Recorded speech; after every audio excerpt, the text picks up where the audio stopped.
What it is, guys, it's your Dino. We're back at it again with another review. This one is for Atelier Sophie, the Alchemist of the Mysterious Book. This is actually a brand new game that's just come out. It's technically actually a remaster of the original 2015 version and the 2016 version that came out for the States and Europe.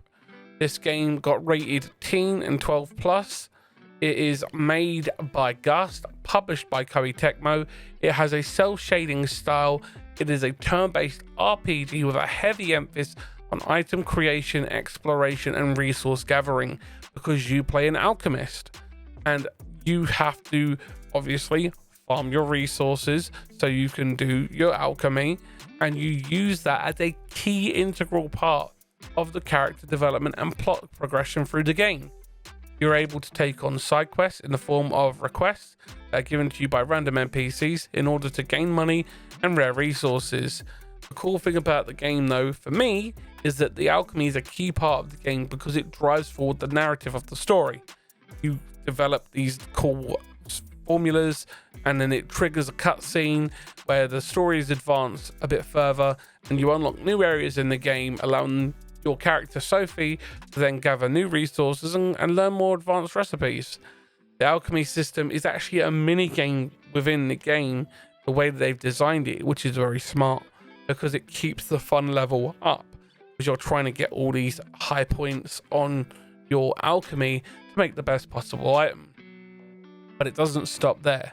They also have a very, very ingenious way of creating a relationship between you as Sophie and the other members of your party, which is up to 4 characters, in a system that is used across many other different versions of RPGs and action RPGs, which is a friendship / affinity system where you'll create these connections between the NPCs, and then you'll develop these higher levels of skills with them, which is very cool. It'll create bonuses in battle and you'll get a better team, basically. Very cool system. The game has a night-day cycle, which influences your harvesting, the enemies you're encountering, and the interactions you have between characters. Because, say for example, it's raining and you bump into someone, they're going to be grumpy, or it's sunny, they'll be in a better mood. A very cool system. The plot of the game revolves around the life of the main character, which is Sophie Neuenmuller. I can never pronounce her name properly. I will put it up on screen. A young and inexperienced alchemist who runs an atelier, which is the correct term for an alchemist shop, on the outskirts of a little town called Kirkenbell. Sophie discovers a mysterious talking book, which you saw a moment ago, and its name is Platcha. I'll put that up on the screen as well because I don't want to butcher the spelling. The book is empty, it's lost all its memories, but it's a magical book because it talks to you, which is pretty cool. The character Sophie then is tasked with helping recover those memories by writing down alchemy recipes into the blank pages of Platcha so she can remember stuff. Very cool game. Love that mechanic. I think it's a very well designed system, and I think that helps drive forward the plot of the game and create that bond between alchemy and you, the player. I love that personally. I think it's a very unique way of driving forward this resource collecting feature of the game. I do love it. Sophie is aided by her close friends Monica Elmenreich, I think that's how you pronounce it. I'm terrible at these names. I will put them up on the screen as well. And Oscar Belmer, who helps Sophie on her quest to become a grand alchemist. Okay, very cool. But again, there's always a twist in these games because it's an RPG. There's going to be a big bad. I'm not going to give spoilers. It's a very cool game. You will do a lot of resource grinding, and you will slowly become addicted to trying to create the best possible items from your alchemy, because I've spent like 20 hours just doing alchemy, trying to get the best item, and then being like, oh crap, I didn't get it, so I'm going to go back and try again. So I go out and farm me more resources and then try again and do it over and over and over again. I think I've probably got about 20-30 hours in the game. This is actually a new feature, this photo mode. They added this in just for the new remakes, where you can take all these new photos. And guys, I greatly appreciate it if you could subscribe if you like the videos and ring the bell so you get notified whenever we do post a new video or when we go live on Tuesdays.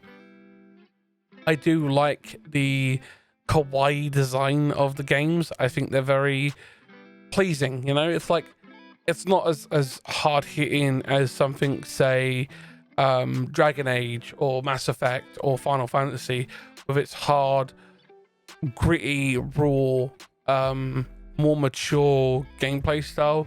This is hitting a zeitgeist of several different markets and genres at the same time. It's hitting the more relaxed RPG player and stuff like that. I do think it's a very smart way of marketing a game, and these games, they've made quite a few of them and they've done very well.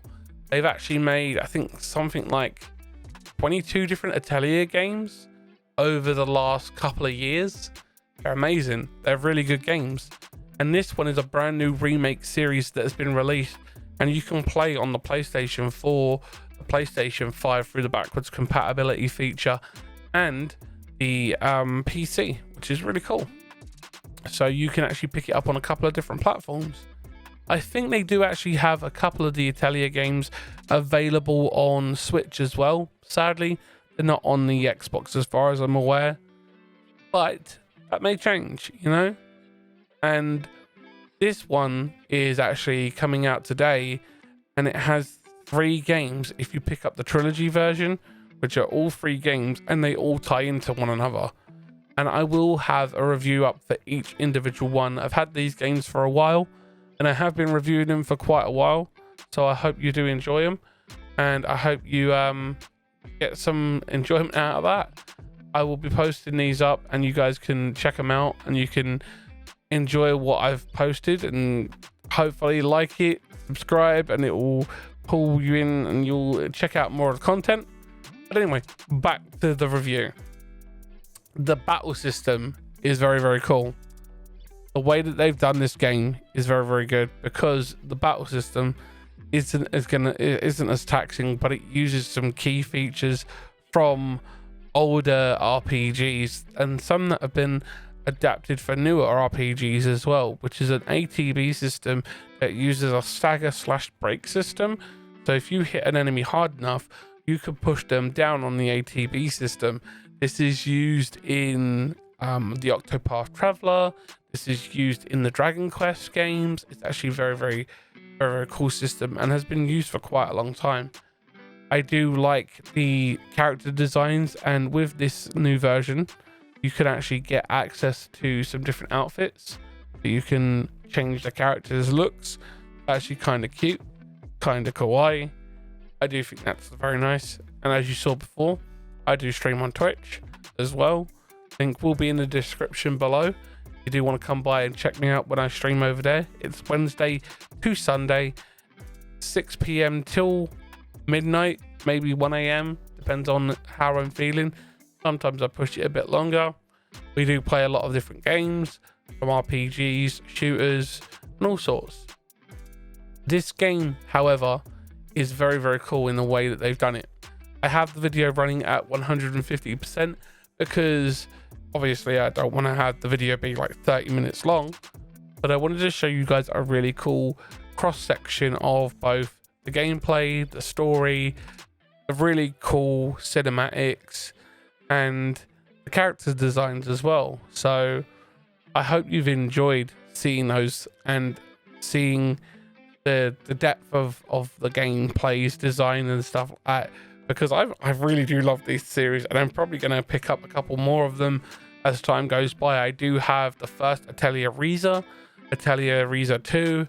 I have these 3, and I'm probably going to review them as well, so you guys can get a no nonsense, no spoilers review of them from me.